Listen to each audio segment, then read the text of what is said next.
Last class में मैंने आपको कहा था हर बार हम कोई ना कोई लुईस डॉट स्ट्रक्चर की क्लैरिटी आपको देंगे। तो अब मैं आपको बस बस बस भाई, अब इधर ही सारे लोग सल्फर के 2-3 केसेस जो आपको कंफ्यूज कर रहे हैं, आज सारे एक साथ एक स्लाइड पे बना लेते हैं कि अब आपकी वो ट्रबल ही खत्म हो जाए, इसमें क्या होता है क्या नहीं होता।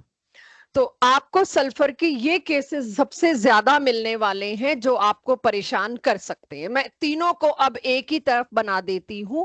What is its actual structure, Lewis dot structure, coordinate होगा नहीं होगा वो सारा का सारा आपका स्ट्रेस खत्म करते हैं। क्वेश्चंस भी पेंडिंग थे। एक तो SO2 तो मैंने लास्ट क्लास में बता दिया था, एनसीईआरटी से दिखा के, क्लास 12 की एनसीईआरटी से दिखा के। तो SO2 था कुछ ये, चेक, यही था सल्फर डाइऑक्साइड, एक ही लोन पेयर। अब समस्या यह कि आपसे क्वेश्चन पूछा जाता है हाउ मेनी लोन पेयर्स। तो अब आपको के ऊपर लोन पेयर अगर कोई बताए तो कितने, 1, क्योंकि दूसरा अब लोन पेयर नहीं रहा, अब वो बॉन्ड में कन्वर्ट हो गया।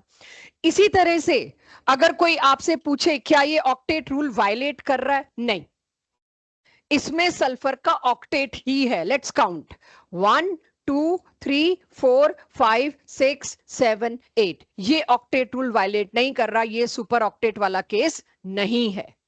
इसके बाद आ जाता है SO3, जिसको लेके लास्ट क्लास में भी कुछ लोगों ने चलते चलते पूछा था और मैंने कहा था मुझे थोड़ा सा टाइम दे दो, सबके साथ डिस्कस करूं। तो सल्फर ट्राइऑक्साइड में एक भी कोऑर्डिनेट बॉन्ड नहीं मिला मुझको, एक भी कोऑर्डिनेट बॉन्ड। अब आपका सवाल आता है ऐसे कैसे, क्योंकि हम ही ने ये क्वेश्चन डाला है आपके आगे, आप तो पूछते भी ना अगर हम आपको थोड़ा सा एनकरेज ना करते इस क्रिएटिविटी के लिए। ये दो आप सल्फर ट्राइऑक्साइड की दे रहे हो और मैंने खुद बनवाए हैं आपसे क्लास में, और मैंने कहा था विद टाइम धीरे धीरे आपको पता चलेगा विच इज राइट रॉन्ग। तो तब मैंने कहा आप चाहे अभी इसको राइट ले लो, इसको रॉन्ग ले लो, जो भी ले लो, और थोड़ा और आगे जाके फिर कुछ और चीजें इन्हीं केसेस में वो तब बात करूंगी। लेकिन अभी मेरा सवाल ये है कि मैं कॉपी में कैसे बनाऊं। क्यों मेरे को इसका आंसर चाहिए, क्योंकि अगर तो मैंने पहले वाला स्ट्रक्चर बनाया तो मैं इसको सुपर ऑक्टेट में डालूंगी, क्योंकि सल्फर ने कितने बॉन्ड बना रखे हैं, 6, यानी इसके वैलेंस शेल में कितने इलेक्ट्रॉन हुए कुल मिला के 12, तो ये तो वायलेट हो रहा है। और अगर मैं ये वाला स्ट्रक्चर उठाऊंगी तो हम कहेंगे सल्फर का ऑक्टेट रूल वायलेट बिल्कुल नहीं हो रहा जी, it is following Lewis rule. तो मैं इस ऑप्शन को चूज करूं या ना करूं चूज, तो तब मेरे पास पॉइंट आता है।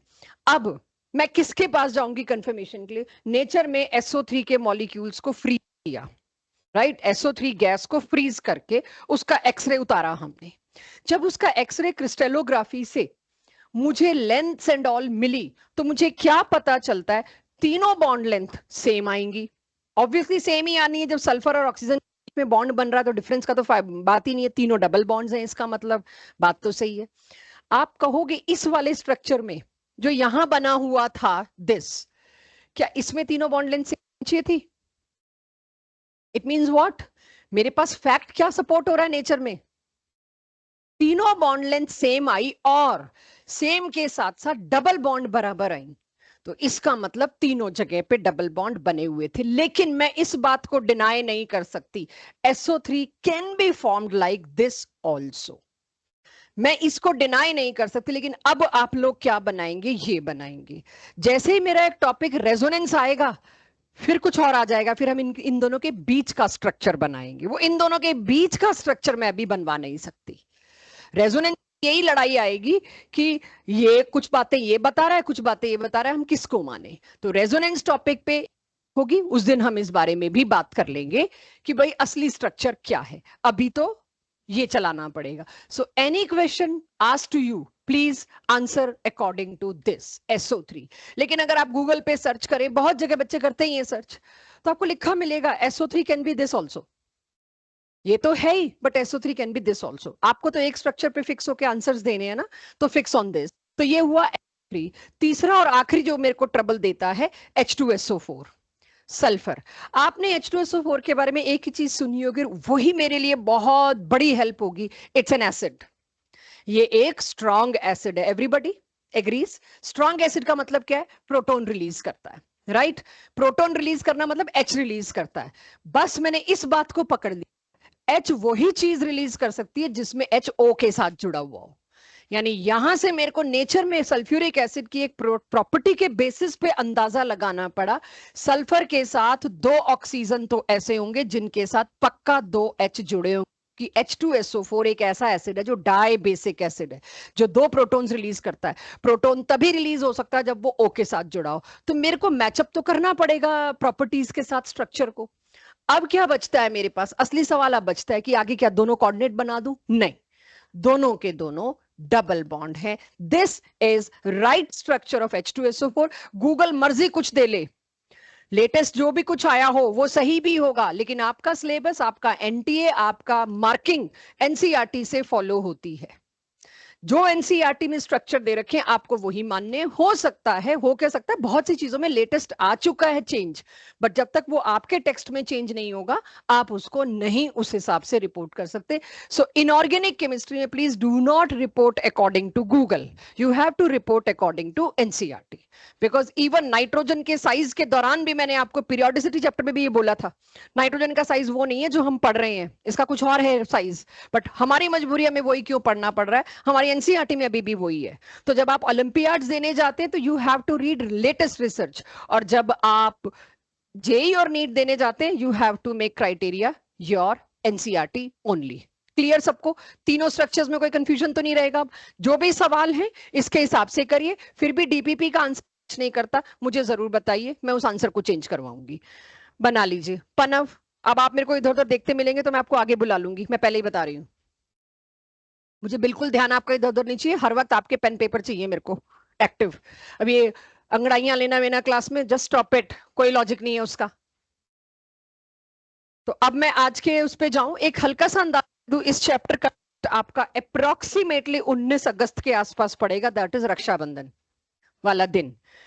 डोंट कम टू मी कि आप रक्षाबंधन पे छुट्टी नहीं करते, don't come to me with this, क्योंकि मतलब ये एक ऐसे फेस्टिवल पे अगर मैंने छुट्टी कर दी फिर आप मेरे को और कई फेस्टिवल्स पे छुट्टी मांगेंगे, फिर जब आपके स्कूल एग्जाम्स होंगे तब मैं आपको एक दिन का भी ब्रेक नहीं दे पाऊंगी। लेट मी बोरो फ्यू डेज कि जब आपके सितंबर में थोड़े बड़े वाले टेस्ट होंगे स्कूल एग्जाम्स में, यहाँ रिवीजन चलाएं, 1-2 दिन का आपको ब्रेक दें, we can take that advantage.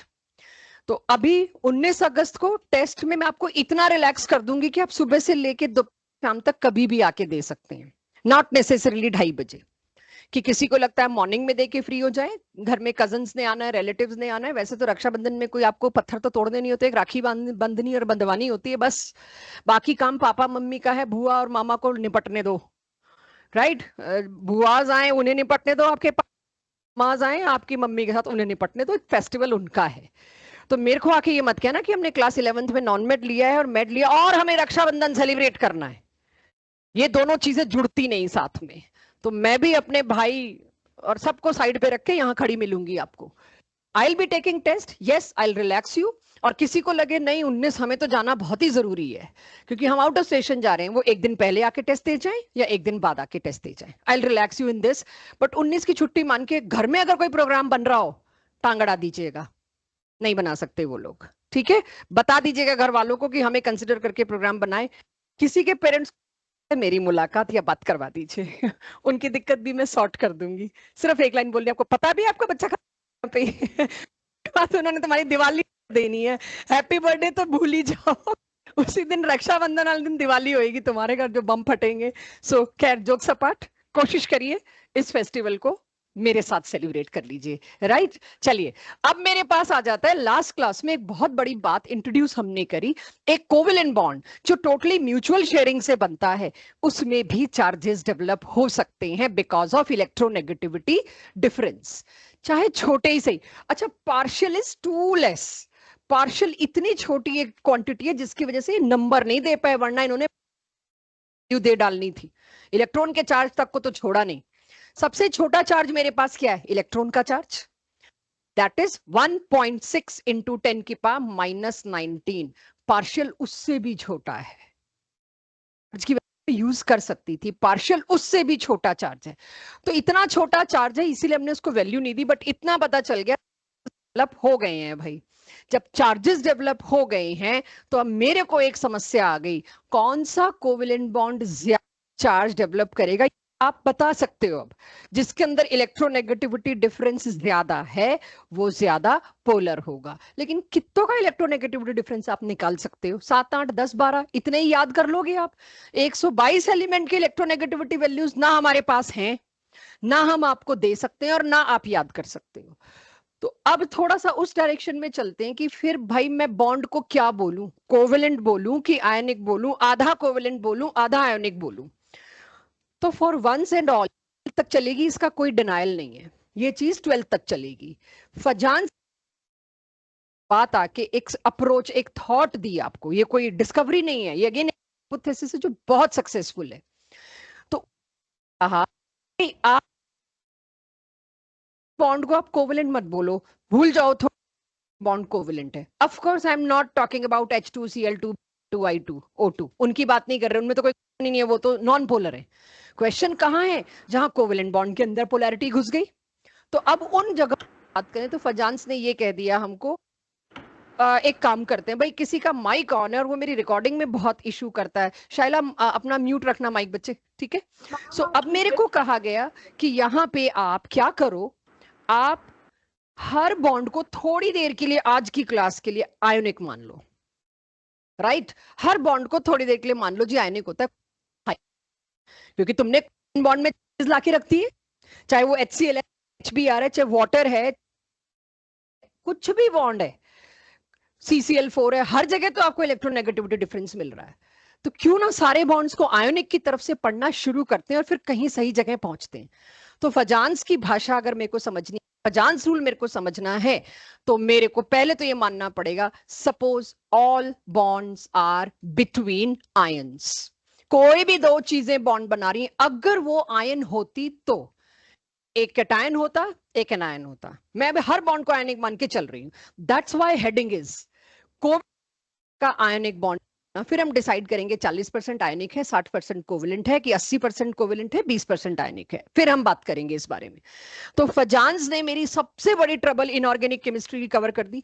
Fajans rule से हर साल नीट और जेई में फिक्स्ड है 1 या 2 क्वेश्चन आना, सिर्फ फजांस रूल से। रीजन बीइंग ये कवर होता है 12th और 11th में मिला के। 4 चैप्टर्स में अगर एक टॉपिक है बार बार सुनना है तो उसका एक क्वेश्चन, एक से ज्यादा ही आता है वैसे इसका, और सिंगल डे लगता है इस पे बस। तो अब अगर मैं फजांस रूल की बैकग्राउंड क्या है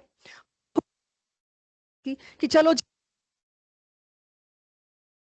सब एक कैटायन और एक इनके बीच बन रहे हैं, तो बना दिया मैंने कैटायन और एनायन।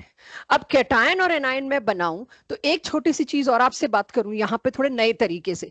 छोटा अक्सर कैटायन ही होता है, ये हम सब जानते हैं, और बड़ा अक्सर एनायन होता है। सेम चार्ज पे पावरफुल होगा कि बड़े पे?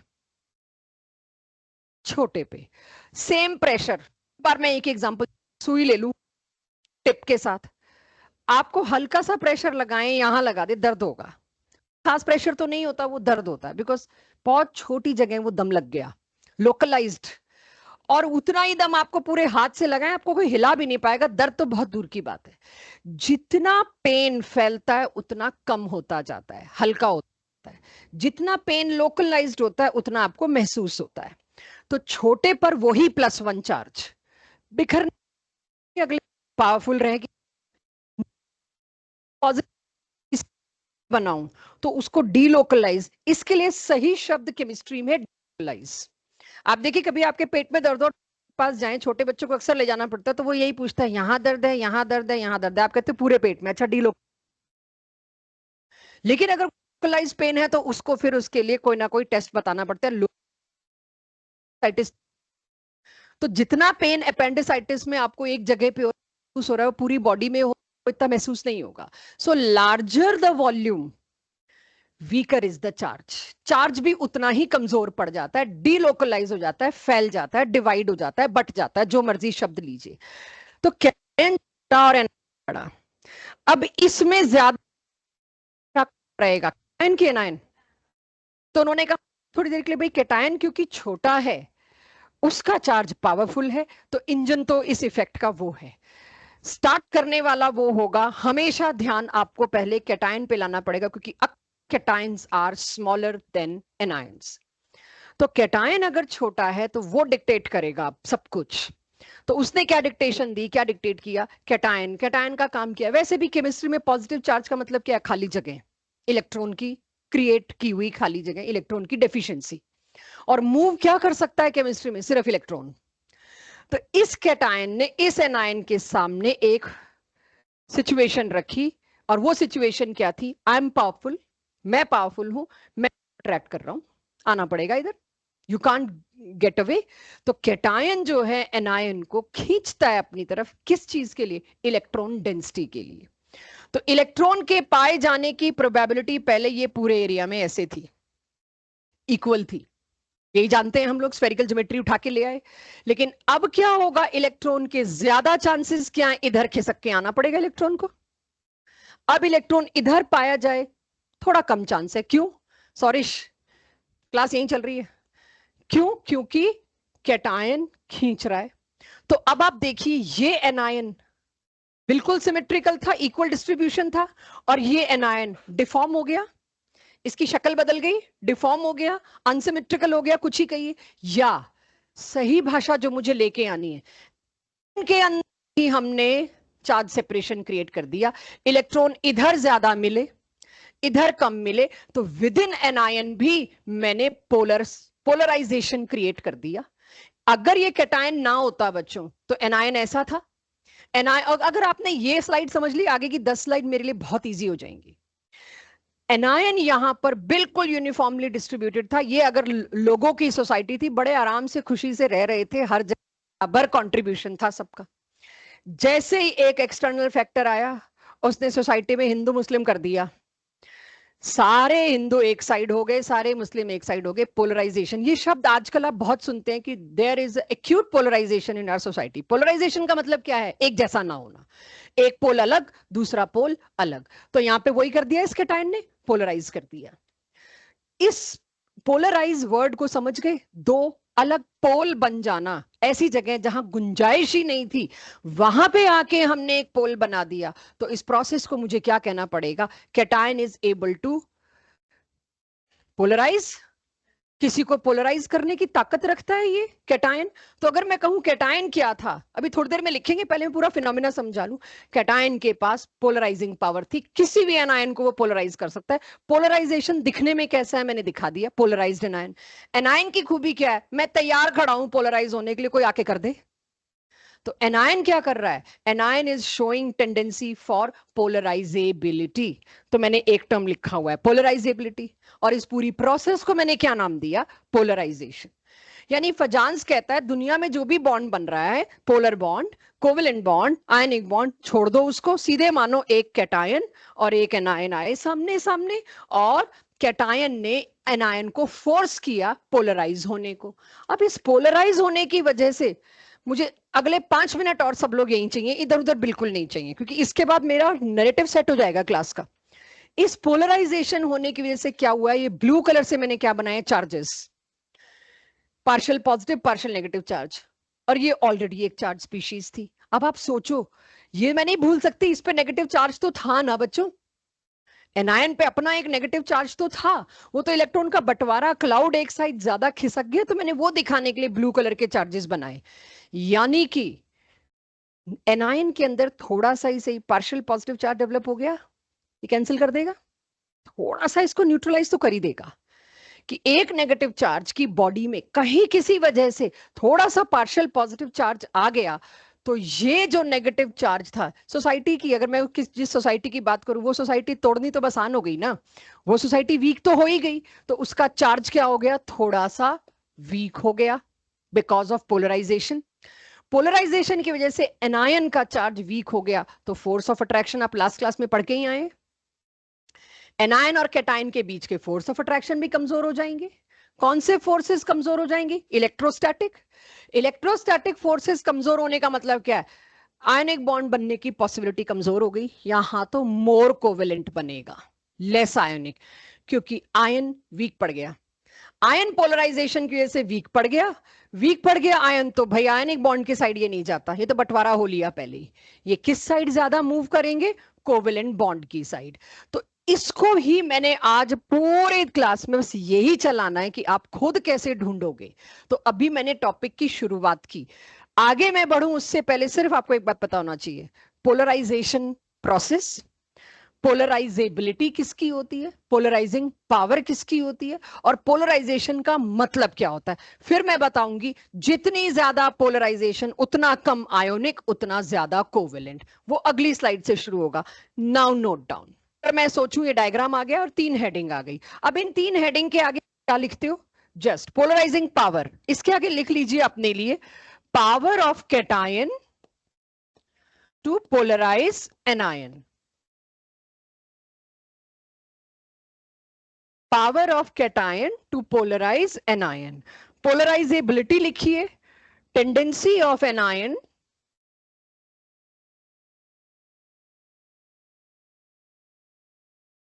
to get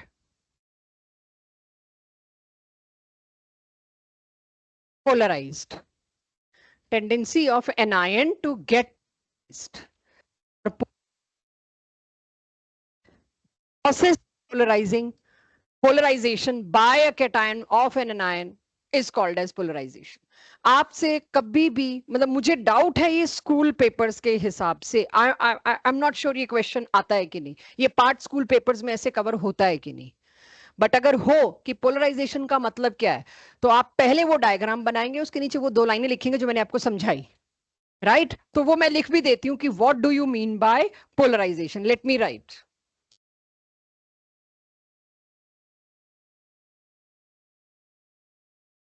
development of charges, of course partial charges, या ब्रैकेट में लिख दीजिए deformation of an ion due to polarizing power of cation,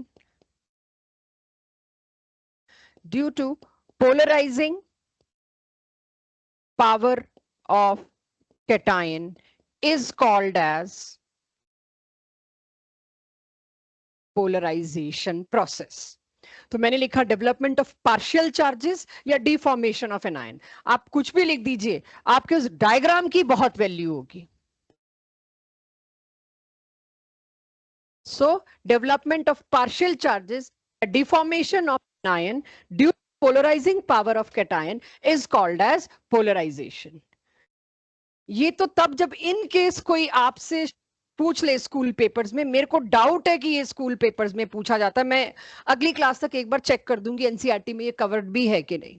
इसके क्वेश्चंस तो हैं, इसकी एप्लीकेशंस हैं जो हम करने वाले हैं, लेकिन फजान रूल को इस तरह से उन्होंने डिस्क्राइब कर रखा है कि नहीं कर रखा, मुझे ये कंफर्म करना है, तब मैं आपको कहूंगी कि भाई स्कूल के हिसाब से इसे सोचिए।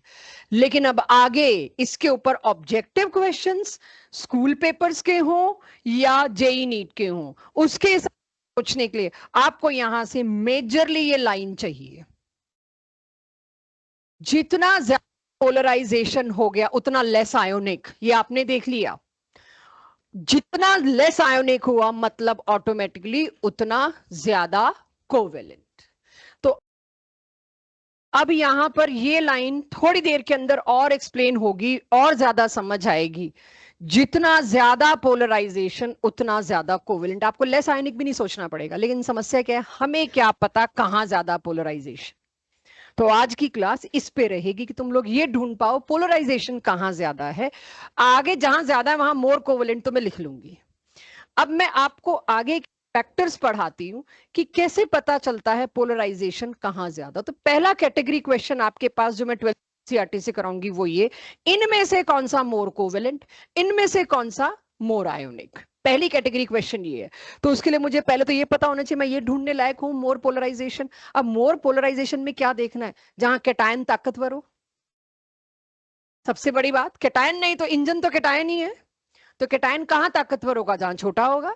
मैं बता चुकी आपको, चार्ज जितना छोटे एटम पे है ना उतना वो पावरफुल है, जितने बड़े पे उतना वो बिखर के कमजोर हो जाएगा। तो अब इसको पॉइंट बाय पॉइंट पकड़ते हैं, और वो क्या है मेरे पास, factors affecting polarization. I am waiting, ये पूरी स्लाइड नोट करिए, शायद नोट करते करते काफी बच्चों को तो समझ भी आ जाएगा क्या लिखा है। अब मेरे को पता लगाना है पोलराइजेशन ज्यादा की कम, पोलराइजेशन करने वाला कैटायन होने वाला एनायन। तो यही दो देखने हैं, फैक्टर कोई बहुत ज्यादा लाऊंगी भी नहीं मैं, पहले तो मेरे को ये दो देखने हैं।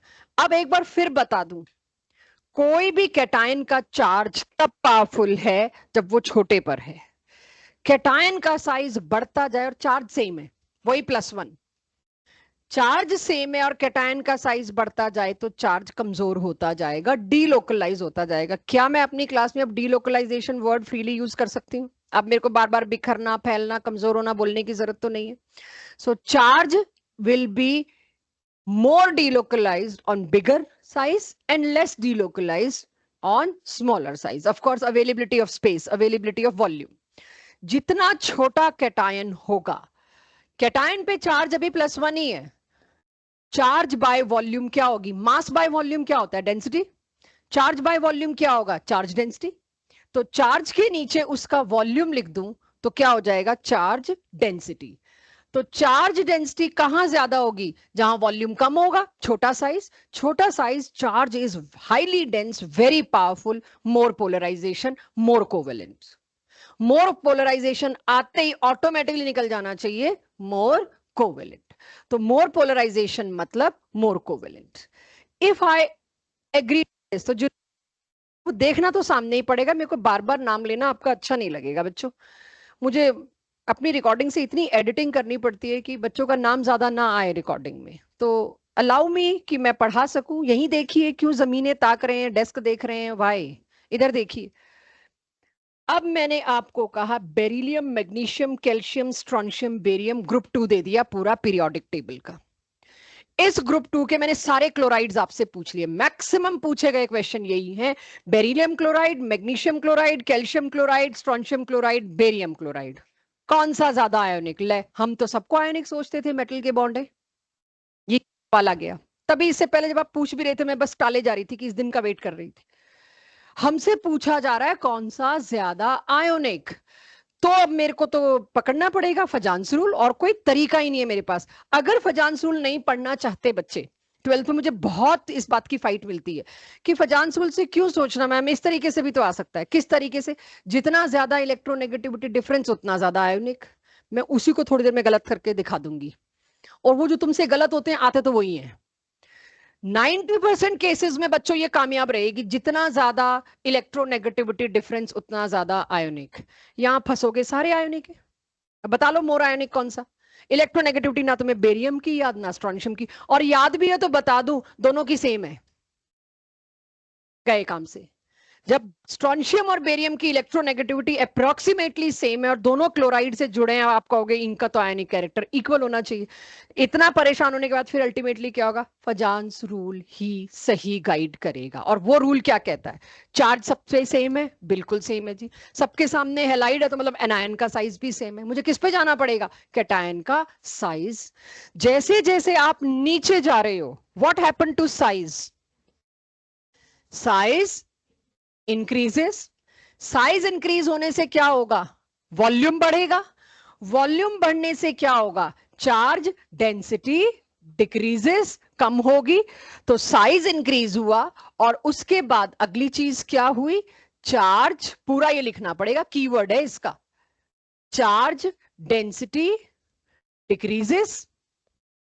इसकी वजह से चार्ज डेंसिटी कम हो गई। स्मॉल कैटायन, मुझे पता है, मैं पढ़ के आई हूं, और ये बड़ा कैटायन है, मुझे पता है इसकी चार्ज डेंसिटी नीचे गए तो कम हो गई। लेस पोलराइजेशन, पोलराइजेशन कम हो गया, मोर कोवेलेंट। तब सुनो पूरी बात को, जैसे जैसे मैं नीचे जाती जा रही हूं साइज बढ़ता जा रहा है। साइज बढ़ने की वजह से चार्ज डेंसिटी घटती गई। चार्ज डेंसिटी घटने की वजह से पोलराइजेशन में मजा नहीं आया, कैटायन पे ताकत ही नहीं बची सामने वाले को पोलराइज करने की। लेस पोलराइजेशन, नीचे नीचे पहुंचती गई। लेस पोलराइजेशन की वजह से जैसे जैसे मैं नीचे जाती जा रही हूं, लेस कोवेलेंट होता है। आयनिक जल्दी मत लाना, अभी इनिशियल है, दो चीजें एक साथ नहीं चलाना, कंफ्यूज होगे, मैं तो होती हूं एटलीस्ट। तो आप मेरे से कोई भी सवाल पूछोगे ना, इसमें मैं पहले क्या बोलूंगी, आई अप्रिशिएट आप उसको फॉलो करें, क्योंकि मैं बहुत साल कंफ्यूज होने के बाद रियलाइज किया कि इट्स बेटर कि मैं दो इफेक्ट साथ ना चलाऊं। कहीं भी कोवेलेंट का आयनिक गलती से हो जाता है। बड़ा कैटायन, नीचे जाती जा रही हूं, कैटायन बड़ा होता जा रहा है, कैटायन बड़ा होता जा रहा है, कमजोर होता जा रहा है, पोलराइजिंग पावर घटती जा रही है, पोलराइजेशन प्रोसेस कम होता जा रहा है। जब पोलराइजेशन ही कम हो गया तो कोवेलेंट कैरेक्टर कम हो गया। नीचे वाले ज्यादा आयोनिक होंगे और ऊपर वाले कम आयोनिक होंगे। 2-3 दिन पहले मैंने आपको हंसी खेल में बेरिलियम के बारे में बताया था कि इसके तो आयोनिक बन ही नहीं सकते, जबकि मेटल है, क्योंकि ये इतना छोटा है बेरिलियम, ये जरा सा, और चार्ज उसके ऊपर 2+। भाई इसकी पोलराइजेशन पावर तो किसी और ही लेवल पे पहुंच गई, पोलराइजिंग पावर, इतनी पोलराइजिंग पावर थी इसके पास कि इसने सामने वाले को इतना ज्यादा पोलराइज कर दिया कि उसका एनायनिक चार्ज इतना वीक हो गया कि आज के बाद मैं कह सकती हूं BeCl2 एक्सक्लूसिवली मेटल होते हुए भी कोवेलेंट कैरेक्टर ही दिखा सकता है, इसके बॉन्ड आयोनिक हो ही नहीं सकते। रिमेंबर मैंने आपको 1-2 दिन पहले बोला था बेरिलियम, और ऐसे ही एक और बताया था लिथियम। तो खैर इतनी सारी इंफॉर्मेशन एक स्लाइड पे जमती नहीं है, 10-12 तो क्वेश्चन कराऊंगे, आज का टेस्ट भी इसी पे है कि आप जी भर के गलती कर सकें ताकि अगली क्लास में उसको रिपेयर भी किया जा सके, कि आपको अब आज के बाद पता हो पूरे पीरियोडिक टेबल में जितना नीचे जाओगे उतने आयनिक बॉन्ड मिलेंगे, जितना ऊपर रहोगे उतने कोवेलेंट बॉन्ड मिलेंगे। भूल जाओ मेटल नॉन मेटल, टोटली भूल जाना आज के बाद से। तो जैसे जैसे आप नीचे जा रहे हो कैटायन का साइज बढ़ रहा है, और अभी क्योंकि मैं कैटायन कैटायन कर रही हूं तो मेरे पास पी ब्लॉक की लेफ्ट साइड चल रही है, मेटल्स वाली। अब इतने हिस्से को नोट करिए। फिर सबसे पहला सवाल मैं आर्यन और अभी से पूछूंगी, बोर हो रहे हैं क्लास में तो थोड़ा सा इनको एंटरटेन कर होते हैं, परेशान से हो रहे हैं कि क्या आ रहा है सामने, तो हम सबको हंसने का मौका दे देना थोड़ा सा। नोट करिए फटाफट इसको, जो येलो कलर से मैंने अभी किया है, यही लाइन हर जगह करोगे तो कम कंफ्यूजन होगा, बाकी will take care, no issues. कि जैसे जैसे आप नीचे जाते हैं वैसे वैसे आपको अब ध्यान रखना है आयोनिक कैरेक्टर ज्यादा मिलता है।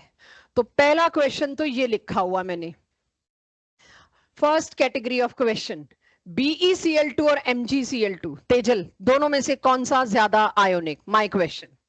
ये एक क्वेश्चन था जो इससे थोड़ा चिपक गया। MgCl2 is more ionic, why? Yes, cation is small, charge density is high, छोटे पे वॉल्यूम कम होता है, charge density is very high, right, so more covalent, और ये वाला मोर आयोनिक।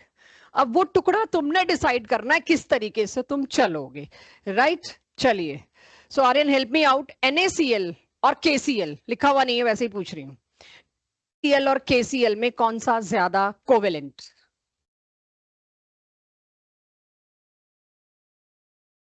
सोडियम नहीं बोला मैंने, NaCl बोला है। NaCl और KCl में कौन सा ज्यादा कोवेलेंट? NaCl छोटा है। तो जैसे जैसे आप नीचे जाते जा रहे हो आपको आयोनिक कैरेक्टर मिलता है, जैसे जैसे आप ऊपर रह रहे हो आपको कोवेलेंट कैरेक्टर मिलता है। ये NaCl KCl को लिखना मत अभी, थिंग्स आर कमिंग, ठीक है? ये तो मैंने वैसे ही पूछ लिया कि एक अटपटी चीज आपके सामने रखनी है, उससे पहले आपको पता हो आपका एजम्पशन क्या होता है। एनीवेज, एक आधी practice, down the group ionic character increases और डिक्रीजेस, सेम ही बात हुई जो ऊपर हमने करी। तो डाउन द ग्रुप अगर कोई मेरे से पूछता है आयोनिक कैरेक्टर तो मैं क्या लिखूंगी? इंक्रीजेस। और ज्यादा ही हुआ, मेरे अपने नोट्स हैं, मुझे याददाश्त रखनी है, तो मैं लिख दूंगी उसकी वजह लेस पोलराइजेशन, क्योंकि जितना कम पोलराइजेशन होगा उतना ही कम कोवेलेंट, सॉरी, हाँ, जितना कम पोलराइजेशन होगा उतना ही कम कोवेलेंट होगा, उतना ही ज्यादा आयोनिक होगा। तो मैं अपनी कॉपी में अपने हिसाब से बुलेट्स या फ्रेजेस लिख सकती हूँ जो मुझे सूट करें। क्लियर? तो यहां से एक और बात मुझे पता चली, lithium so small in size, उसकी पोलराइजिंग पावर पूरे पीरियोडिक टेबल में सबसे ज्यादा होगी। क्या मैं ये कह सकती हूँ लिथियम सबसे छोटा कैटायन है? लिथियम प्लस पॉसिबली सबसे छोटे कैटायंस की कैटेगरी में आता है। चलो मैं नहीं इतना टेंशन देती कि आपको लिथियम के बाद बेरिलियम भी तो और छोटा होगा, एग्रीड, बट +1 चार्ज की मैं बात करूं तो +1 चार्ज आता ही एक ग्रुप में, पहले वाले ग्रुप में, तो उसमें तो सबसे छोटा है। इतना छोटा है ये लिथियम इसका आयोनिक कंपाउंड मैं अर्थ पे तो नहीं बना पा रही, पॉसिबल ही नहीं है। कहीं और किसी प्लेनेट पे बन जाए तो बन जाए। इसकी पोलराइजिंग पावर इतनी तगड़ी है, कोई मर्जी मैं इसका अगेन आयन ले आऊं, ये उसको पोलराइज करके सारा कोवेलेंट कैरेक्टर डाल देता है, और है कहने को metal. So note down this, करिए इसको लिथियम वाले को। और जो मैंने साथ में लिखा है लिथियम के एक्सक्लूसिवली कोवेलेंट हैं, ये बहुत ज्यादा एनकैश की जाएगी बात, कि लिथियम बेरिलियम मेटल होते हुए भी कोवेलेंट कैरेक्टर शो कर रहे हैं। उनके बॉन्ड्स आयोनिक मिलते ही नहीं है, बने चाहे आयोनिक, लेकिन पोलराइजेशन वगैरह हो हवा के, एंड आ जाता है किस पे? कोवेलेंट पे। मैं आपको इस पे, ये तो मैंने 2 केसेस बता दिए, ये क्वेश्चन आते हैं इस पे। मैं यहां पर एनसीईआरटी में जो अगले साल का चैप्टर का सॉल्व्ड क्वेश्चन है, मैं क्वेश्चन आपको बोल रही हूं, मुझे आप लोगों से आंसर चाहिए। जहां तक मुझे लगता है आप लोग आंसर दे सकते हैं, तो इस कॉन्फिडेंस पे कि आप लोग आंसर दे सकते हैं, मैं आपसे पूछना चाहूंगी, PCl5 and PCl3 which is more covalent? इनकी लैंग्वेज बता देती हूँ, नहीं वो तो आंसर में है, why are this more covalent than this, मैं वो तो दे भी नहीं रही विच इज मोर कोवेलेंट, ये 12th का क्वेश्चन है। आपने मेरे को बताना है इनमें से कौन सा ज्यादा कोवेलेंट। Cl तो सेम है मत देखो, फिर तो फास्फोरस भी सेम है। मैंने ये फैक्टर कराया नहीं है अभी तक, मैं सिर्फ ये देख रही हूं इतनी अंडरस्टैंडिंग के बाद क्या कोई ये ढूंढ पा रहा है इस पे चार्ज बढ़ा है। ये तीसरा फैक्टर है मेरा आज का, और इस पे चार्ज कम है। More charge, more polarization, more covalent, that is my answer. और एनसीईआरटी में इसके लिए जो आंसर लिखा हुआ वो यही है, because of more charge PCl5 में phosphorus will be having more polarizing power, polarization is more, therefore covalent character is more। इसे मत नोट करो अभी प्लीज प्लीज, ये तीसरी स्लाइड पे ऑलरेडी है बड़े। दूसरा पॉइंट, दूसरा फैक्टर इज, इसकी मैं बहुत प्रैक्टिस कराऊंगी, मेरे पास कुछ नहीं है कराने को, इसके क्वेश्चंस कराऊंगी खूब। अगर एनायन बड़ा है, जितना बड़ा ग्रुप होगा उसको पोलराइज करना उतना आसान है। 5 लोगों को तोड़ना और 50 लोगों को तोड़ना मुश्किल होगा, जिसमें आपको 5 ही लोग हैं, they are very very nicely bonded, और जितना बड़ा ग्रुप होता जाएगा उसको पोलराइज करना हमारे लिए उतना आसान है, उसमें डिवाइड एंड रूल करना मेरे लिए बहुत आसान है, बड़ा ग्रुप है तो। बड़ा एनायन, कैटायन इसके पास आ गया पोलराइज करने, एनायन अगर बड़ा है, उसके न्यूक्लियस से उसका चार्ज इतनी दूर है कि वो बटने देगा, जाओ तुम्हें जो करना है, खिसक जाओ उसकी तरफ। तो पोलराइजेशन प्रोसेस तब ज्यादा इफेक्टिव होगी जब बड़ा साइज एनायन का होगा। छोटा कैटायन बड़ा एनायन, वेरी आइडियल सिचुएशन। छोटा कैटायन बड़ा एनायन, बड़ी आइडियल सिचुएशन है पोलराइजेशन के लिए, कोवेलेंट बॉन्ड बनाने के लिए। तो अब अगर मैं सोचूं, अब मेरे को पूरी रामायण दोबारा बताने की तो जरूरत नहीं है, मोर पोलराइजेशन का मतलब क्या है? मोर कोवेलेंट। तो सीधे इसकी एप्लीकेशन देखते हैं, फिर इकट्ठे नोट करेंगे, मैं टाइम दूंगी बच्चों।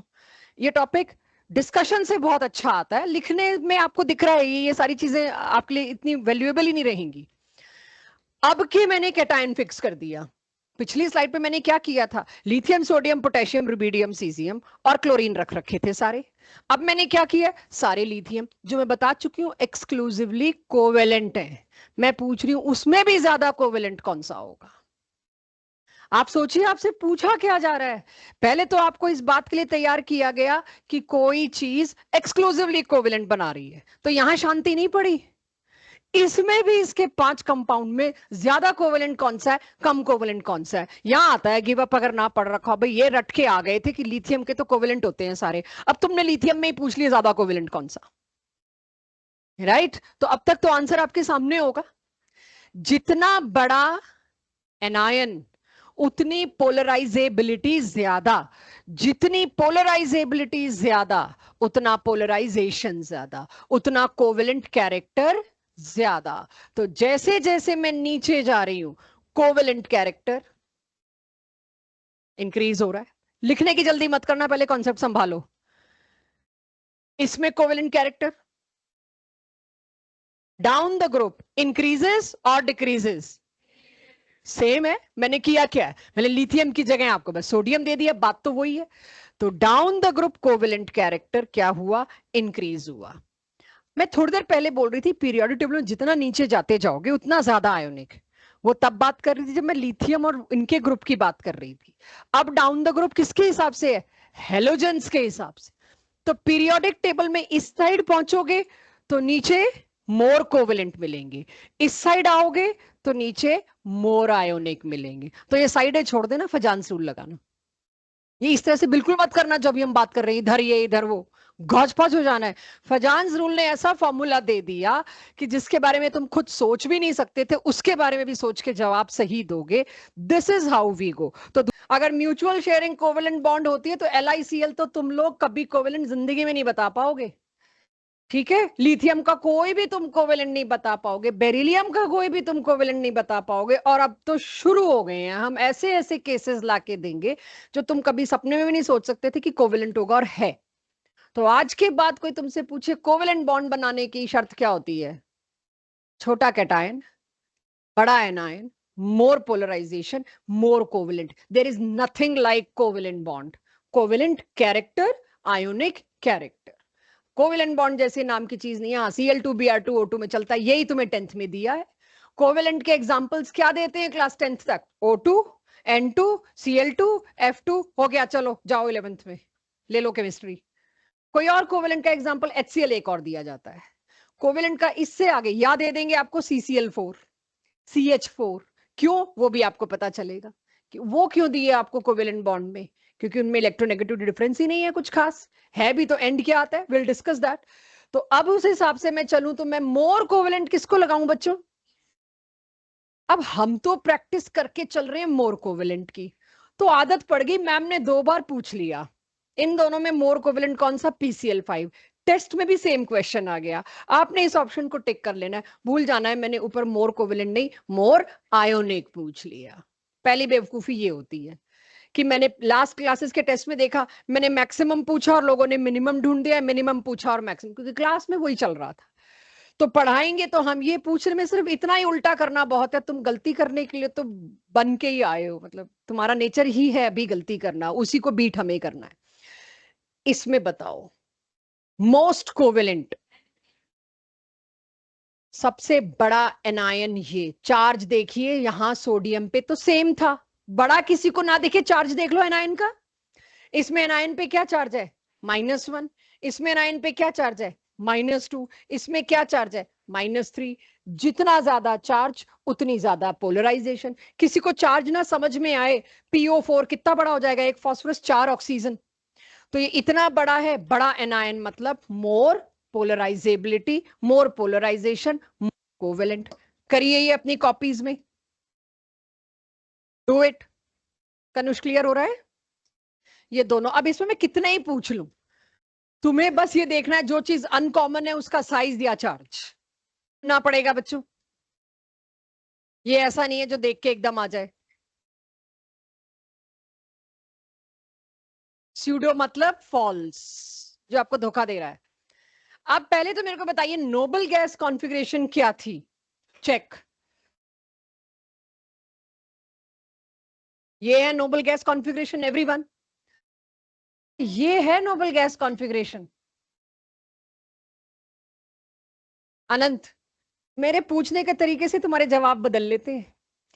मैं अगर पूछूं क्या ये है नहीं, मेरे पूछने के तरीके से जवाब मत दो, अपने कॉन्सेप्ट से जवाब दो। अगर ये नोबल गैस कॉन्फ़िगरेशन है तो क्या ये भी नोबल गैस कॉन्फ़िगरेशन है, हाँ। कोई ऐसा पूछ ले तो अपने कॉन्सेप्ट हिलाने को तैयार मत रहा करो, सारा पढ़े लिखे पे पोछा फेर दो तुम लोग। जिसमें भी P6 पूरा भर रहा है वो नोबल गैस कॉन्फ़िगरेशन है, राइट, जिसमें भी। तो अगर मैं लिखती 4s2, बस अब बातें नहीं बच्चों, और 4p6, ये भी नोबल गैस कॉन्फ़िगरेशन है। Now some reality check, 3p6 के बाद क्या भरा जाता है, 4s2। 4s2 के बाद 4p नहीं भरा जाता, बीच में क्या आता है, 3d। आई नो पहले 3d10 भरा जाएगा, उसके बाद 4p6 आएगा। सब लोगों का ध्यान जरा यहां हो, मुझे पता है 3p6 से पहले भी क्या भर रहे हैं हम, 3s2, उससे इनर कोर लिखने की मेरे को जरूरत नहीं, यहां आ जाइए सारे। इफ आई से कि मैं आपको जैसे एक कॉपर या जिंक, निकल, इन सबको ले आऊं, तो आपको पता है यहां तक मेरे पास शायद 18 नंबर आ जाता है, आर्गन आ जाती है 3p6 पे 18, और 2 20 कैल्शियम। कैल्शियम बाद वो स्कैंडियम, वेनेडियम, क्रोमियम, मैंगनीज, वो वाली लाइन शुरू हो जाती है मेटल्स की। 4s2 के बाद ये भरने शुरू हो जाते हैं 3d। नोबल गैस की अगर मैं बात करूं, नोबल गैस कॉन्फ़िगरेशन की, तो एक बात हमें बड़ा एक कैजुअली बोली जाती है कि जिसका आउटर शेल फुल है, जिसका आउटर शेल फुल है वो नोबल गैस कॉन्फ़िगरेशन है, ये बोला जाता है। यहां आते ही थोड़ा सा ट्रिक हो गई। अगर मैं आपको कहूं कॉपर, कॉपर का मतलब क्या था, यहां D9, बट हमें पता है D9 तो चलेगा नहीं, एक उधर से बोरो हो जाएगा तो D10 हो जाएगा, तो D10 हो जाएगा, तो आई नो 4s में क्या है, 1। अगर मैं कॉपर का कैटायन कॉपर प्लस ले आऊं, कौन सा इलेक्ट्रॉन बाहर निकालेंगे, पवित? हाँ बस पवित कहा था, अगले में पूछ लूंगी, बोलोगे तो जो बोलेगा ना वो यहां खड़ा होकर मेरी जगह पढ़ा लेगा आके, फॉर अ चेंज। देखो टांगे कितनी कांपती है जब इतने लोग देख रहे होते हैं, तो मेरी नहीं कांपती, तुम्हारी कांपेंगी। सो 4s से एक इलेक्ट्रॉन निकाल दूं, आउटर शेल से निकलता है। बाहर मैंने चाहे 3d लिखा है, लेकिन इलेक्ट्रॉन किससे निकलता है, आउटर शेल से, ये निकल गया। मेरे को कॉपर प्लस की कॉन्फ़िगरेशन देख के क्या स्ट्राइक करता है, 3s2, 3p6, 3n, असली तो आउटर शेल इसका पूरा हुआ 3d। ये कॉन्फ़िगरेशन कहीं ना कहीं नोबल गैस कॉन्फ़िगरेशन को बीट करती है, उसको कंपटीशन देती है। मेरा आउटर शेल जेन्युइनली तो अब पूरा हुआ, 4s के बाद तो 4p4 आगे आपके 4d 4f, लेकिन 3 सही मायने में कब जाके पूरा भरता है, डी जब 10 हो। यानी ये जो है, इस तरह की कॉन्फ़िगरेशन को मैं नोबल गैस कॉन्फ़िगरेशन कह नहीं सकती, इस तरह की कॉन्फ़िगरेशंस को कहा जाता है स्यूडो नोबल गैस कॉन्फ़िगरेशन। इसने नोबल गैस की नकल करने की पूरी कोशिश करी, अपने शेल को पूरा भर दिया, 3s 3p 3d फुल। ऐसे ही इसके नीचे पहुंचती मैं तो मेरे को मिलता 4s2, 4p6 and 4d10, S वाला बाहर निकाल दिया। ये भी स्यूडो नोबल गैस कॉन्फ़िगरेशन मानी जाती। तो स्यूडो नोबल गैस कॉन्फ़िगरेशन का मतलब है trying to be like noble gas, but it is not actually. लेकिन इसने अपना शेल पूरा किया, 3 चला हुआ था तो 3 पूरा किया। हालांकि 4 में मैं 4d पे भी नहीं बोल सकती, इसका 4f खड़ा हो जाएगा। सो स्यूडो नोबल गैस कॉन्फ़िगरेशंस अगर कहीं मिल गई आपको, तो भी आपको कोवेलेंट कैरेक्टर के लिए हेल्प मिलती है। मेरे को जरूरत क्या पड़ी है यहाँ आने की, मुझे क्यों पढ़ा रहे हो आप, चौथा फैक्टर लाऊं ही क्यों? क्योंकि जब मैं इधर आई मुझे पता लगता है कैल्शियम और कैडमियम दोनों पे चार्ज +2, सेम साइज, दोनों के सेम, और एनायन सेम। अब क्या करूं, कैसे निकालूं मोर कोवेलेंट मोर आयोनिक? तो ऐसे केसेस जहां साइजेस भी सेम है, चार्ज भी सेम है, ऐसा सिर्फ तब होता है जब कोई डी ब्लॉक एस ब्लॉक के साथ कंपैरिजन में आ जाए, सिर्फ तब वहां मिलेगा आपको। ऐसी जगह के लिए चौथा फैक्टर संभाला हुआ है कि क्योंकि कैल्शियम के साइज और कैडमियम के साइज में खास फर्क नहीं है, और आपको 12th में पढ़ाया जाएगा कैडमियम क्लोराइड के क्रिस्टल में एज इंप्यूरिटी कैल्शियम क्लोराइड मिलता है, क्योंकि कैडमियम और कैल्शियम में कोई फर्क ही नहीं पता चलता नेचर को, दोनों का चार्ज सेम, दोनों का साइज सेम, दोनों नेचर में मिलते भी एक जगह। अगर लावा निकल रहा है किसी वोल्केनिक इरप्शन में, तो उस लावा में ये मॉल्टन एटम, मॉल्टन मेटल और नॉन मेटल होते हैं, वहीं पे तो अर्थ क्रस्ट नई बनती है। तो जहां पर अर्थ क्रस्ट नई बनती है, लावा फटता है, जहां पर निकलता है, वो हर तरह के रिसर्चर के लिए एक बहुत अट्रैक्टिव साइट होती है, क्योंकि वहां नई अर्थ बन रही है, नए मिनरल्स आ रहे हैं। तो एवरीबडी गोज, साइंटिस्ट वहां जाके उसका रिसर्च करते हैं कि इसके अंदर क्या क्रिस्टल्स आए जो अर्थ के मिनरल्स बने। तो वहां से अगर मैं फ्रेश बना हुआ कैडमियम क्लोराइड ले आऊं ना, उसके अंदर कैल्शियम एज इंप्योरिटी घुसा मिलता है, कैडमियम की जगह मिमिक करता है उसको। मिमिक करने का मतलब क्या है, सब कुछ सेम लिए बैठा है, कंफ्यूज करता है, घुस जाता है। तो जहां साइजेस भी सेम है, जहां चार्ज भी सेम है, वहां मेरे को कोई कोवेलेंट कैरेक्टर निकालने को कहेगा तो मेरे को शायद इसका सहारा लेना पड़े, जो है स्यूडो नोबल गैस कॉन्फ़िगरेशन। तो इफ आई सी, तो इतनी देर से जो मैं कॉन्फ़िगरेशन सिखा रही थी वो कैडमियम के लिए ही सिखा रही थी। कैडमियम का एटॉमिक नंबर है 48, कॉन्फ़िगरेशन आती है उसकी 4d10 5s2। जब आप कैडमियम +2 करोगे तो 4s2 निकल जाएगा। और इससे पहले 4s और 4p भरा हुआ है। 4s2, 4p6, 4d10, it again mimic a noble gas configuration. Hence I call this pseudo noble gas configuration. उसकी वजह से ऐसी configurations always create more polarization, more covalent. Hence covalent character इसका ज्यादा, इसके अंदर similar कोवेलेंट कैरेक्टर इसका ज्यादा, कॉपर का। तो जिसमें स्यूडो नोबल गैस कॉन्फ़िगरेशन आ गई उसमें भी पोलराइजेशन बहुत तगड़ा हो जाता है, वो कोवेलेंट हो जाता है। अब सोचिए, कॉपर एक मेटल है, मेटल के तो आयनिक बॉन्ड होते हैं, एग्रीड, लेकिन उसमें कोवेलेंट कैरेक्टर भी होता है आयनिक होते हुए भी। अब चौथे और आखिरी फैक्टर को नोट करिए, फिर मैं कुछ, अब मैं अगर आपको इस पे सिर्फ देखो, पन्नव के बहाने बहुतों की नींद खुल गई। ये नोट नहीं करना, ये आप सब कर चुके हो, ये मैं क्यों लाई हूं। अब असली हिस्सा शुरू होता है जहां तुम्हारे से मैं दबा के गलतियां कराऊंगी और तुम करोगे। अगर मुझे याद हो तो अब इधर ही देखेंगे सारे कोवेलेंट कंपाउंड और आयोनिक कंपाउंड में मैंने जो जो चीजें आपकी आज निकलवानी है वो लिख दी है, तीनों पॉइंट्स, बाकी कुछ नहीं लिखा। पहली चीज, कोवेलेंट कंपाउंड का मेल्टिंग पॉइंट, बॉइलिंग पॉइंट बहुत कम होता है, मतलब रूम टेम्परेचर वो अक्सर गैसेस या लिक्विड्स, और अगर कोई सॉलिड है तो सॉफ्ट सॉलिड है। आयोनिक कंपाउंड्स में ये, अगर अब मैं इस पहले पॉइंट को एक्सप्लॉइट करना चाहूं, आपको अब भी सुनना ध्यान से और जवाब देना। लास्ट कंपैरिजन मेरा किसका गया, कैडमियम क्लोराइड और कैल्शियम क्लोराइड का। कैडमियम क्लोराइड और कैल्शियम क्लोराइड में कौन सा ज्यादा आयोनिक था,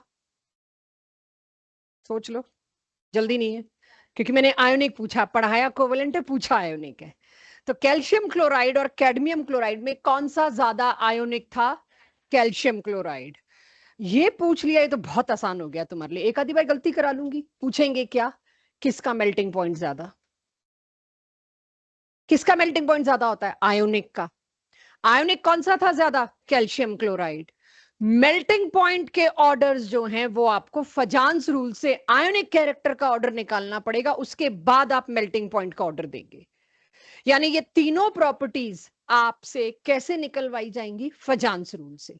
मोर ionic means high melting boiling point, more covalent means low melting low boiling. ऐसे ही दूसरा, सॉल्युबिलिटी इन वाटर, आपको वाटर के साथ सॉल्युबिलिटी, अगर किसी के साथ भी सॉल्युबिलिटी का छोटा सा लॉजिक बताती हूं।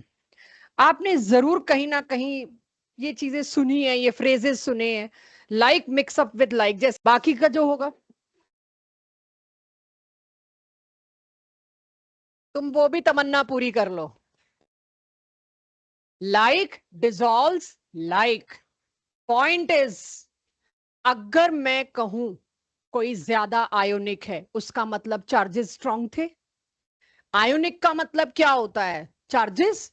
तो लाइक की जगह में अगर आयोनिक लिख दूं, जिनमें शगुन, जिनमें आयोनिक कैरेक्टर ज्यादा होगा वो किन में डिसॉल्व होंगे, जो सॉल्वेंट खुद आयोनिक कैरेक्टर या चार्जेस रखते होंगे। तो आयोनिक सॉलिड्स या जिनमें आयोनिक कैरेक्टर ज्यादा है वो ज्यादा किस में इजीली डिसॉल्व होंगे, ऐसे सॉल्वेंट्स में जिनमें चार्जेस होते हैं, पोलर होते हैं, वाटर। अभी तो मैंने वाटर की यहां स्पेलिंग लिख दी, बट वाटर आप सबको पता है क्या है। और उससे ज्यादा इलेक्ट्रोनेगेटिविटी डिफरेंस में टॉर्च लेके ढूंढूं, मेरे को नहीं मिलता। सबसे ज्यादा पोलर सॉल्वेंट इस दुनिया का अगर कोई है तो वाटर है। ये इसके यूनिवर्सल सॉल्वेंट होने की भी रीजन है, लाइफ को सपोर्ट करने का भी ये रीजन है। अगर हमारी बॉडी 80% वाटर से ना बनी होती, हम कोई सॉल्ट उसमें डिसॉल्व नहीं कर सकते थे। अगर हम सॉल्ट उसमें, यानी कि NaCl या KCl, कोई भी सॉल्ट हम डिसॉल्व नहीं कर सकते थे, तो लाइफ इज नॉट पॉसिबल, क्योंकि सारा नर्वस सिस्टम आयंस पे चलता है। एक न्यूरॉन से दूसरे न्यूरॉन मैसेजेस पोटेशियम सोडियम इन सब से जाते हैं।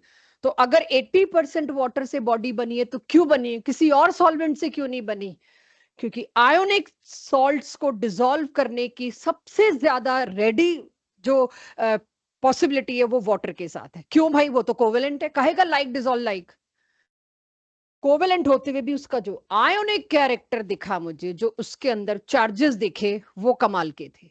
सो लाइक डिसॉल्व लाइक में एक बात अब आप ध्यान रखिएगा, जिनमें आयोनिक कैरेक्टर, ये सारी हेडिंग्स आने वाली हैं आगे, तो अभी मत लिखना। जिसमें आयनिक कैरेक्टर ज्यादा उसकी वाटर में सॉल्युबिलिटी ज्यादा। तो फजान्स रूल की अब मैं एप्लीकेशंस आपके साथ कराऊंगी। अगर आज के बाद ऑब्जेक्टिव, जेई नीट या स्कूल पेपर में इन तीनों में से किसी का ऑर्डर पूछा है, फजान्स रूल के अलावा किसी चीज से करोगे तो फेल उस क्वेश्चन में। So don't do it. कैसे करना है चेक। सबसे पहला, फिर से मैं पूछती हूँ तो उधर से शुरू करती हूँ, केशव और पनव, मुझे सिर्फ, मैं ये type of 5 type of question है, पांचों हेडिंग के साथ करा रही हूं। मुझे बताइए आयोनिक कैरेक्टर किस में सबसे ज्यादा, आराम से सोच के, जल्दी नहीं क्योंकि अब बहुत कुछ बदला है मैंने। आयोनिक कैरेक्टर किस में सबसे ज्यादा?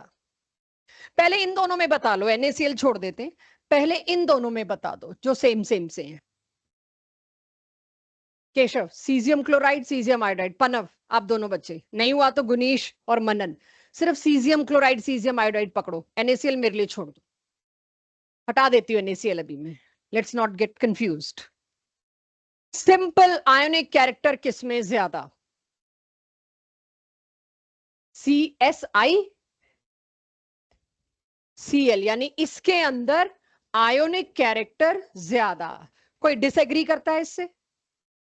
मैंने यहां पे आयोनिक कैरेक्टर पूछा था तो कोई डिसएग्री तो नहीं कर रहा इससे, ये आंसर आया उधर से, चेक कर लो भाई,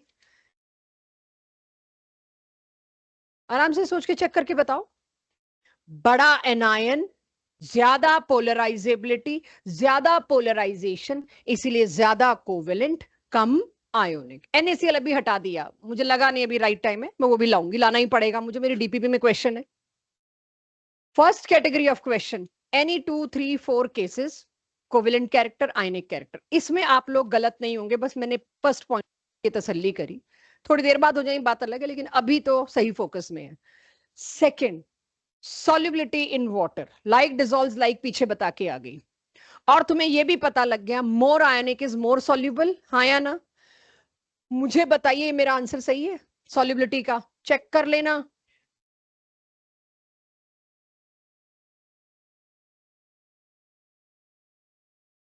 तेजल, वृंदा, मोर सॉल्युबल कौन होते हैं वाटर जैसे सॉल्वेंट्स में? जो मोर आयोनिक होते हैं, मैंने पीछे भी बताया और मैंने कहा नोट मत करना, आगे प्रॉपर हेडिंग्स आएंगी। वाटर के अंदर, वाटर क्योंकि हाईली पोलर सॉल्वेंट है, तो उसको मैं आयोनिक की तरह सोचूं तो आयोनिक के अंदर आयोनिक डिसॉल्व होता है। इन दोनों में से जो ज्यादा आयोनिक है वो ज्यादा सॉल्युबल होगा। आपसे सीधा सवाल है, सॉल्युबिलिटी इन वाटर इन दोनों में से किसकी ज्यादा होगी? आंसर सामने, object if you want. Agreed? ये आप सभी लोग मोर आयोनिक बता रहे हो, क्यों? एनायन का साइज बड़ा, पोलराइजेबिलिटी ज्यादा, मोर पोलराइजेशन, मोर कोवेलेंट, तो ये हो गया more ionic. Yes, this is more soluble. Clear? तो सॉल्युबिलिटी पे भी जवाब आपको फजान्स के बहाने से देना होगा। मेल्टिंग पॉइंट, ये येलो वाली लाइन अभी छोड़ देना, पहले बताना है ट्रेंड सही है, किससे जवाब देना है? फिर से बोल देती हूँ, कुछ लोगों के एक्सप्रेशन ऐसे है कि अब मजाक चल रहा है क्या, राइट? बिल्कुल ऐसे ही एक्सप्रेशन है, नाम नहीं लूंगी।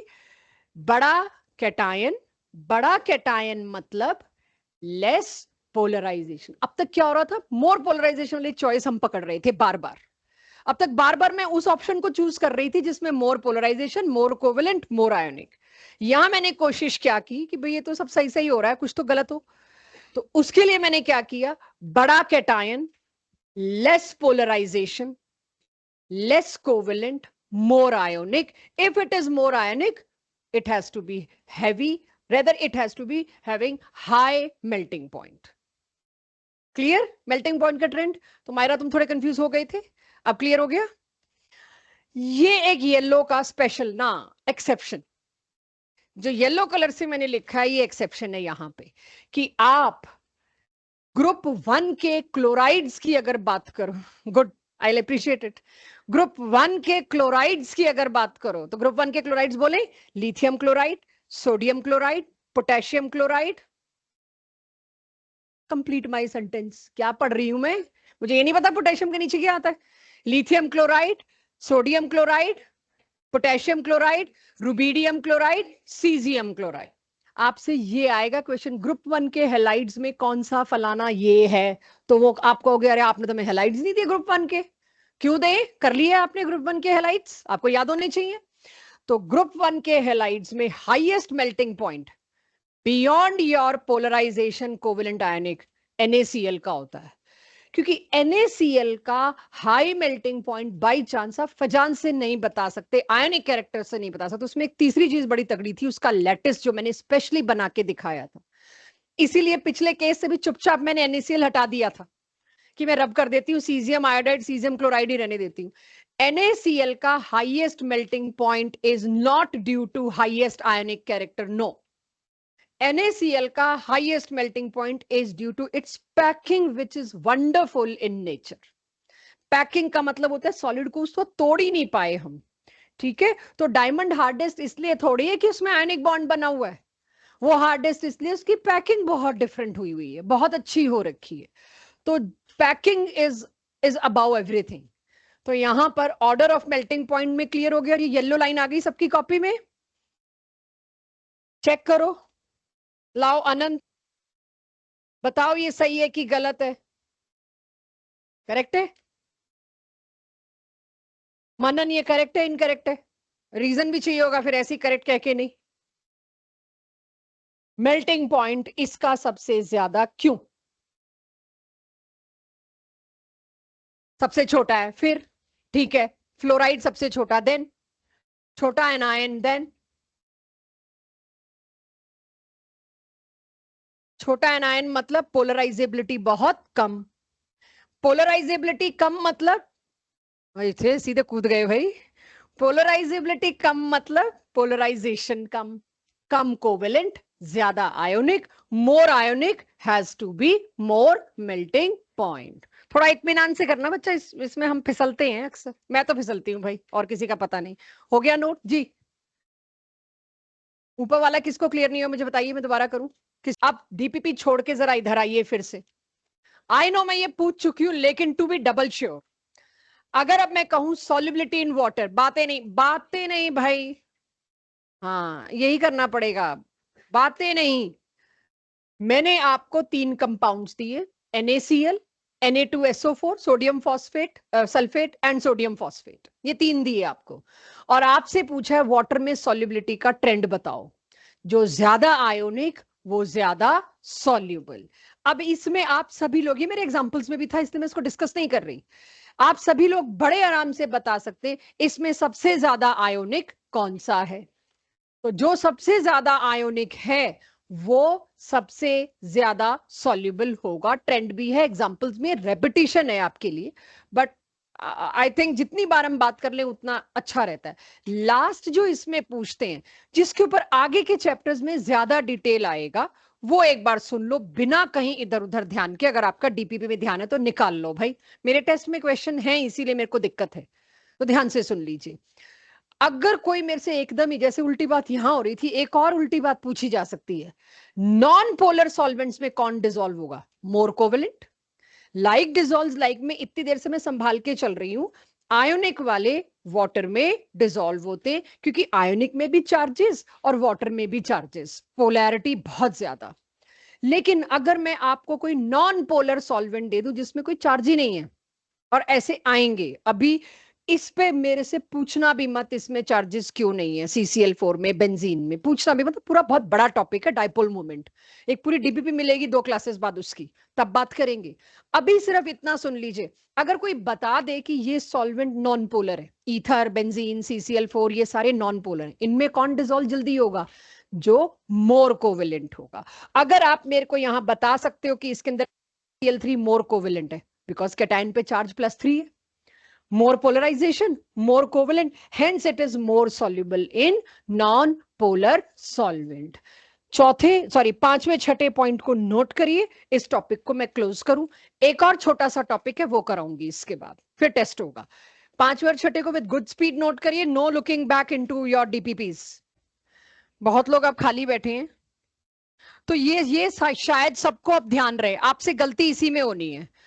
पोलर, जहां पोलैरिटी आ गई जिस सॉल्वेंट में, पोलर लिखा है सॉल्वेंट के लिए, पोलर सॉल्वेंट में मोर आयोनिक डिसॉल्व होता है, नॉन पोलर सॉल्वेंट में मोर कोवेलेंट डिसॉल्व होता है। रिवर्स भी हो जाएगा सॉल्युबिलिटी के साथ इनसॉल्युबिलिटी के लिए। अब आज का आखिरी टॉपिक, और बहुत छोटा सा फॉर्मूला बेस्ड टॉपिक है, बहुत छोटा सा। Yes, topic is formal charge. तो इसको अभी लिखेंगे नहीं, बिल्कुल नहीं लिखेंगे जब तक मैं नहीं कहती, क्योंकि ये फॉर्मूला है। कोई आपसे फॉर्मूला नहीं पूछता कभी 11th में, भाई फॉर्मल चार्ज निकालने का फॉर्मूला दो, नहीं। तो अभी पहले आप मेरे साथ इसका एक क्वेश्चन करेंगे, उसके बाद सोचेंगे, टाइम बचा तो ही नोट करेंगे, नहीं तो हम नोट नहीं करेंगे। हमें पहले इस टॉपिक को समझना है। तो समझने के लिए अगर मैं कहूं फॉर्मल चार्ज, इसकी जरूरत क्या? पहली जरूरत, कौन सा लोएस्ट डॉट स्ट्रक्चर सही है, ये वाला कि ये वाला? कुछ क्लासेस से मैं बहुत मुश्किल में हूं कि आप मेरे पास वैरायटी ऑफ स्ट्रक्चर्स ला रहे हैं और मैं बता नहीं पा रही ये सही है कि नहीं। ये एक सपोर्ट बना काफी केसेस में, not in all cases, that which structure should I prefer out of 4 possible. तो फॉर्मल चार्ज निकालना एक तरीका होता है सही स्ट्रक्चर को ढूंढने की डायरेक्शन में, ये एक हाइपोथेसिस है। तो फॉर्मल चार्ज पहले तो सोचते हैं होता क्या है, निकलता क्या है, फिर एप्लीकेशन भी देख लेंगे नेक्स्ट क्लास में। बट अभी किसी भी मॉलिक्यूल में किसी भी एक एटम के ऊपर एक चार्ज होता है जिसको हम बोलते हैं फॉर्मल चार्ज, और उसको निकालने का एक फॉर्मूला होता है, दिस इज फॉर्मल चार्ज। और फॉर्मूला क्या है? जिस भी एटम का तुमको चार्ज निकालना है, पहले तो देखो उसके अंदर वैलेंस शेल में कितने इलेक्ट्रॉन्स होते हैं, वो अब आपको लुईस डॉट स्ट्रक्चर से आ गए। ऑक्सीजन में 6, सल्फर में भी 6, नाइट्रोजन में 5, ये आप कर सकते हो। फिर उसमें से क्या सब्ट्रैक्ट करोगे? कितने इलेक्ट्रॉन्स लोन पेयर में इन्वॉल्व है। जैसे ऑक्सीजन में कितने लोन पेयर्स हैं? 2, लेकिन इलेक्ट्रॉन्स कितने हैं उसमें? 4, ये भी आपको पता है। फिर उसमें से क्या चीज माइनस करेंगे? Half of total shared electrons, यानी बॉन्ड्स। बॉन्ड्स में कितने इलेक्ट्रॉन है उसका आधा कर दो, या कितने बॉन्ड है वो लिख दो। 2 इलेक्ट्रॉन का एक बॉन्ड होता है।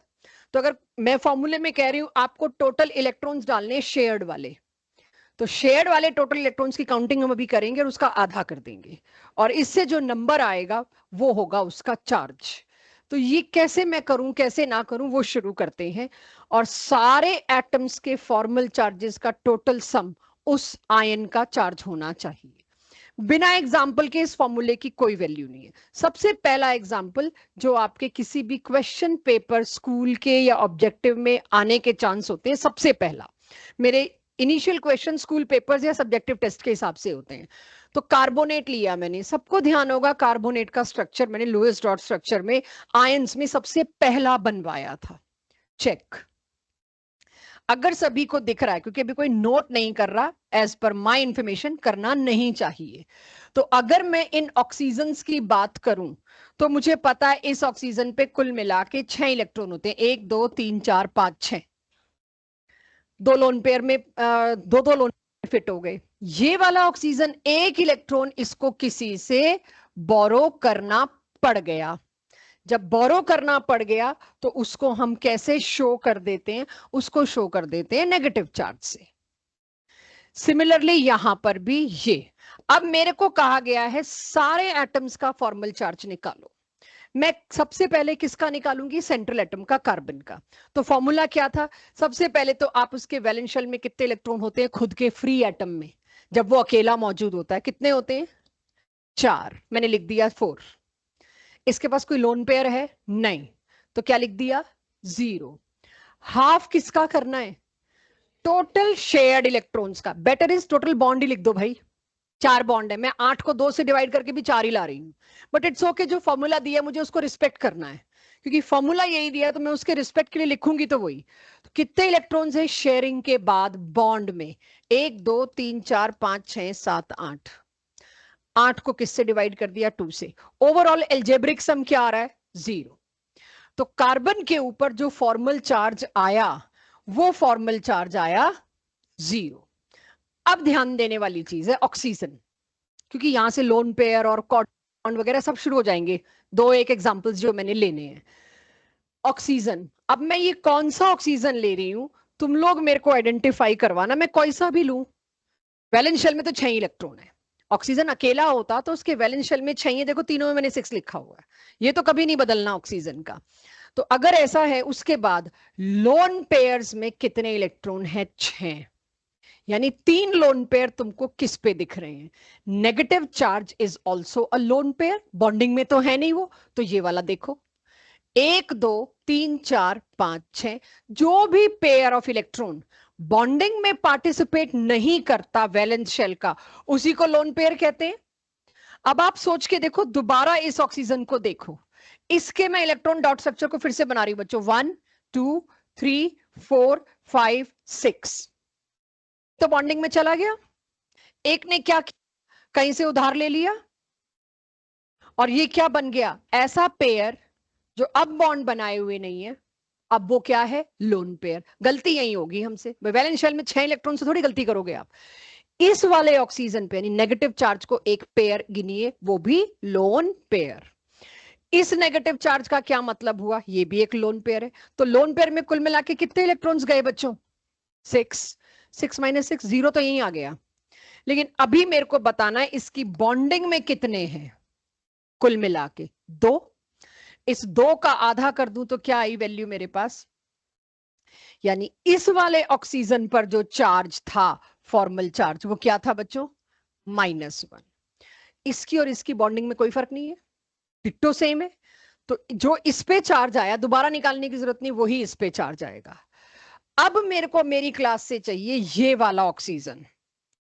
ये वाले ऑक्सीजन में देख के बताओ, सॉरी चेक करो, कोई भी नंबर ना समझ आ रहा हो, अगला तुमने खुद करना है, क्योंकि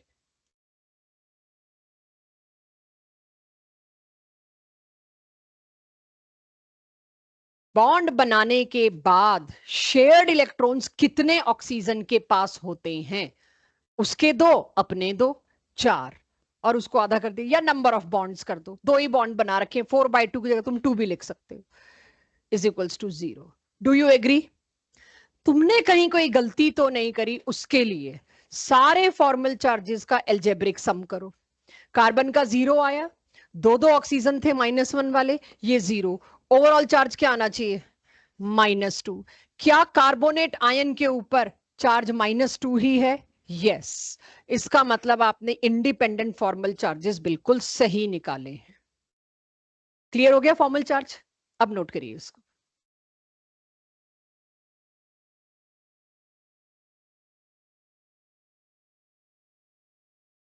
सिर्फ फॉर्मूला नोट करिए, एग्जाम्पल नहीं, सिर्फ फॉर्मूला। एग्जाम्पल आप आराम से करेंगे घर जाके। ये बड़ा पॉपुलर केस स्कूल पेपर्स का। पेन छोड़ देना, मेरे साथ साथ करना, ठीक है? अगले में मैंने कुछ भी नहीं बना रखा होगा, उसके आंसर देना और क्लास ऑफ। ओजोन, एक तो मेरे को कोऑर्डिनेट बॉन्ड का केस भी लाना था कि कोऑर्डिनेट बॉन्ड को किस में डालते हो आप, देखने के लिए। असली अगर किसी ने आपसे पूछना है ना, तो 2 चीजों के लिए पूछना है, एक नेगेटिव चार्ज और एक कोऑर्डिनेट बॉन्ड। बाकी तो बच्चों का खेल है। नेगेटिव चार्ज तुम्हें पता चल गया, लोन पेयर में गिनना है, और कोऑर्डिनेट बॉन्ड का क्या करना है वो देखते हैं। अब मैंने तुम्हें दिया ओजोन, ओजोन का लुईस डॉट स्ट्रक्चर सबको दिख रहा है, और अब मैं कह रही हूं मेरे को तीनों ऑक्सीजन का चाहिए, ऑक्सीजन नंबर 1 पे आते हैं। इधर मैं बाद में देखती हूँ, पहले सोच लेती हूँ। ऑक्सीजन के वैलेंस शेल में कितने, 6, उसमें से लोन पेयर माइनस करना होता है। लोन पेयर भी इसके पास एक ही बचा, और कितने इलेक्ट्रॉन है उसमें, 2, -2। उसके बाद मेरे को पता है क्या माइनस करना है, कुल मिला के शेयर्ड इलेक्ट्रॉन्स 1 2 3 4 5 6, वो लोन पेयर बॉन्ड ही तो बना गया। क्या आना चाहिए, +1। चार्ज है ना तो बताना पड़ेगा, कोई मुश्किल तो नहीं था, फॉर्मूला याद हो तो। इस ऑक्सीजन का तीनों का अलग है यहां पे। अब मैं इस ऑक्सीजन पे सोचूं, ये सिंपलेस्ट ऑक्सीजन है, वैलेंस शेल में कितने, 6, लोन पेयर में कितने, 4, बॉन्ड कितने बने हुए हैं, 2। मैं वो हाफ इंटू 4 भी नहीं कर रही, सीधे 2, कितना आएगा, 0। आखिरी ऑक्सीजन ये ध्यान से सुनना, कोऑर्डिनेट बॉन्ड वाला, जिसके लिए मेरे को ओजोन एग्जांपल लाना पड़ता है। तो स्टार्टिंग तो सेम ही होगी जी, इसके अंदर 6, 6। अब समस्या क्या आई यहां पर, मेरे को ऑक्सीजन नंबर 2 में लोन पेयर में, ये वाला होगा शायद 6, लोन पेयर के तौर पे कितने इलेक्ट्रॉन्स हैं, इसके तो सारे ही लोन पेयर है, 6 के 6, इसके तो सारे ही लोन पेयर हो गए। अब क्या इसने कोई बॉन्ड बना रखा है, यस। बॉन्ड में कितने इलेक्ट्रॉन है, 2, इसका चार्ज क्या आया, -1। ओवरऑल चार्ज क्या आ रहा है, आई एम करेक्ट। तो कोऑर्डिनेट बॉन्ड को भी सिंगल बॉन्ड की तरह लिया है, कोई स्पेशल कंसिडरेशन नहीं दिया मैंने। अब ये तो थे 2 आपके सामने किए हुए, और आपको थोड़ा सा फेमिलियर दिख रहा था कि हाँ क्या कर रखा है। अब मैं कर नहीं रही और ना आप कर, आप ओरली कोशिश कर रहे हो को दक्ष, इस वाले ऑक्सीजन पे आप फॉर्मल चार्ज दीजिए। अनंत, सल्फर पे आप फॉर्मल चार्ज निकाल के दीजिए। परीक्षित, इस पे आप चार्ज निकाल के दीजिए। जो इस पे होगा वही इस पे होगा, इसलिए मैं नहीं मांग रही। निकालो वही फॉर्मूला लगा के।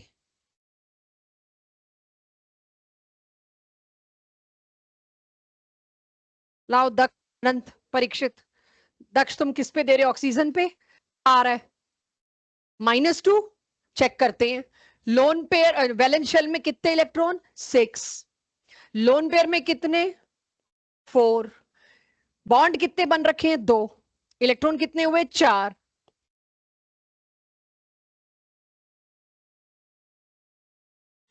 एक ट्रिक देखो, जहां ऑक्सीजन डबल बॉन्ड बनाए हुए वहां 0 ही चार्ज आना है। फॉर्मूला ये लगाया कि नहीं? अब लगा लोगे फॉर्मूला? कहीं मैं जल्दबाजी में लगवा रही हूँ फॉर्मूला? तो चेक मी लगा लेंगे। हाँ जी परीक्षित, आपको शायद मैंने इस ऑक्सीजन का कहा हो प्लस की माइनस? +2। चेक करते हैं एवरीवन। वैलेंस शेल में कितने इलेक्ट्रॉन? 6। लोन पेयर कितने? ये भी तो लोन पेयर हुआ, तो लोन पेयर हुए 6 माइनस हाफ ऑफ बॉन्ड कितना? सिर्फ 1। इलेक्ट्रॉन कितने? 2 -1। 2 नहीं। चेक अगर ना हो ये तो।